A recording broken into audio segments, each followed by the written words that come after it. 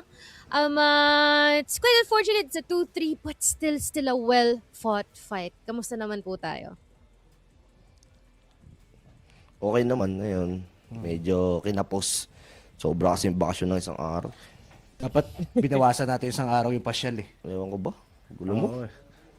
Next time. Ito, sa lower bracket. Yeah, medyo malungkot, pero ayun, may laban pa din, mapapaaga pasyal natin. Sige, yun lang. Medyo malungkot lang. Sayang eh. Kinulang tayo ng ligo ng baby oil.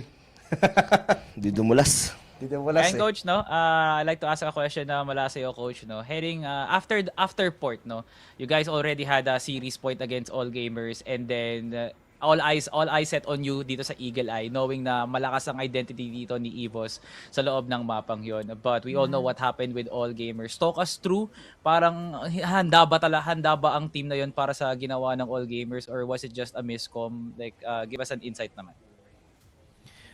Actually, kaya ako nag-post na maaga kasi na-identify ko yung ginagawa nila. Unfortunately, hindi paano ba yun? Parang may diversion silang ginagawa pero alam namin na mid-take yung kinukuha nila. Nagkakaroon kami ng miscommunication at siguro namadali namin yung mga na-overthink namin yung mga utilities na nakikita namin imbes na mag-focus kami sa sinasabi namin mid-take. Pumupunta sila doon sa mga fake utilities. So, wala na ang mautak ang all gamers eh. Kung papansinin mo, hindi sila gumagamit masyado ng ng post nila. Kasi usually pag nagpo-post yung kalaban, nakagawa ulit kami ng play. So, unfortunately, talagang wala. Veterano eh. So, next time, sa Alcad tayo babawi. Yes. Ay ka man, Mochi, baka may katanungan ka pa. Question lang, no. There was like a moment sa mapa ng new compound kung saan maganda, no? Biglang nag-pop off, nag-online uli si Yobib. And then after that, you guys decided to like spread out and occupy as many space as possible. Is this like a call between the team mismo or is it by accident? Yung sa ano natin ganito. Sige ko. Sa ano na yun eh, sa amin na talaga yun. Talagang nagkaganon na yung namin. Bale, impromptu play na nangyayari. Tapos kasi maganda rito, nakakatulong yung coach sa mga sa mga first 10 seconds of the game. Tapos itong mga to na ko-convert naman nila yung coaching sa defense. Kaso nung huli talaga, we had that 3v1 and there's a miscommunication na nangyari doon. So yeah, that's how it is. That's how the cookie crumbles. Kailangan lang namin tanggapin at maka-recover kami dito dahil I still believe that we can make this kasi that's AG. And Yeah. Yes. Ano, talo na ba tayo, pre? Di pa kami talo. Di pa naman, Coach. Kasama Lahat kami sa naman kami top 4. dito naniniwala talaga sa lakas ng EVOS Arcilla. Kitang-kita nga naman talaga dalawang EUMENA teams na yung pinatumba nyo at muntikan nyo na nga talaga ang mapatumba dito ang All Gamers. Pero dadako naman tayo dito sa South America as you face Qadsiah in the lower bracket finals. You, Coach, personally, no, alam mo talaga paano kumilos ang Qadsiah being consistently number 1 dito mula sa Brazil. Now, heading into that best of 5, can you give us an insight? Ano nga ba ang diskarte dito ni EVOS para sa laban na to? Ang Alcad kasi tama ka. Alam namin paano sila lalaroin, pero it's all about the nerves. Dapat makontrol namin yung nerves namin. Kasi as you notice, Salvatore, kahit na may AG, we know how they play. Pero the thing is, iba talaga pag nasa stage ka.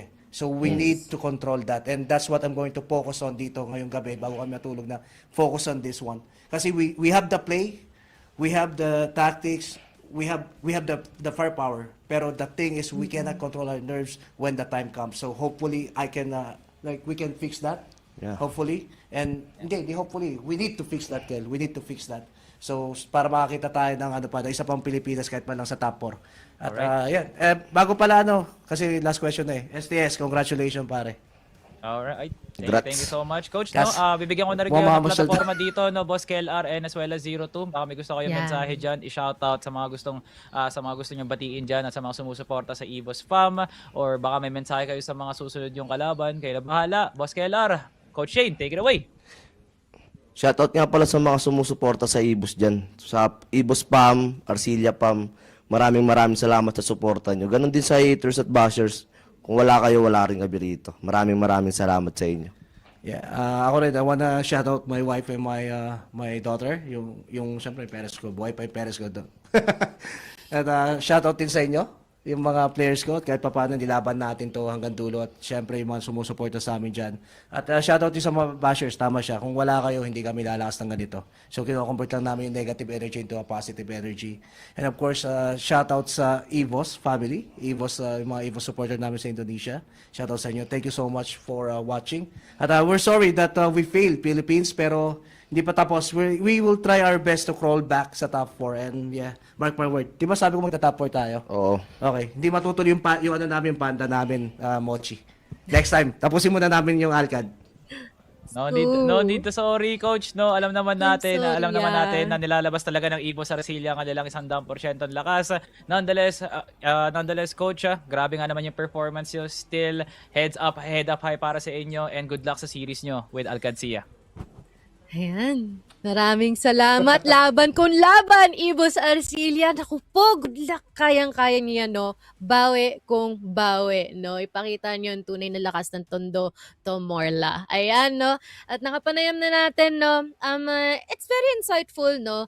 And I still like the energy heading onto this one. Talagang heads held up high kasi yung corona baka malaglag. Pero let us check out ang ating bracket ngayon na updated na, no? Napagdaanan na natin ng dalawang best of 5 for today, kung saan ngayon we already have our upper bracket final with Team Stallions and All Gamers, and also our matches for our lower bracket round 2. Yeah, and my goodness, I'm already painting something sa utak ko, no, Mochi, kung ano nga bang magiging itsura nito, no? All Gamers getting sent to the lower, probably Qadsiah escaping, probably Qadsiah choking their match against EVOS Arcilla. Evolution Power managing to stay afloat dito sa tournament na to, pero rest is for the weary, Mochi. After a grueling loss against All Gamers, they will not be resting. They would still be fighting. Ganyan ang Leon talaga.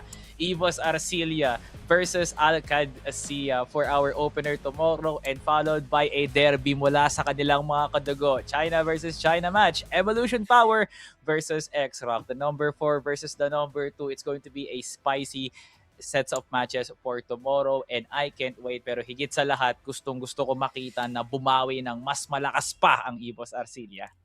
Pero kung tutuusin, no, Salvatore, dyan magaling ang mga Pilipino. Ang pag-bounce back, pagbawi, and pagiging resilient sa kahit anong mangyari sa buhay mo. Pero yun na nga, dito nagtatapos ang araw natin for this one. Tomorrow, magpapatuloy ang mabanan at ang laglagan. Kaya naman, you guys have a good night.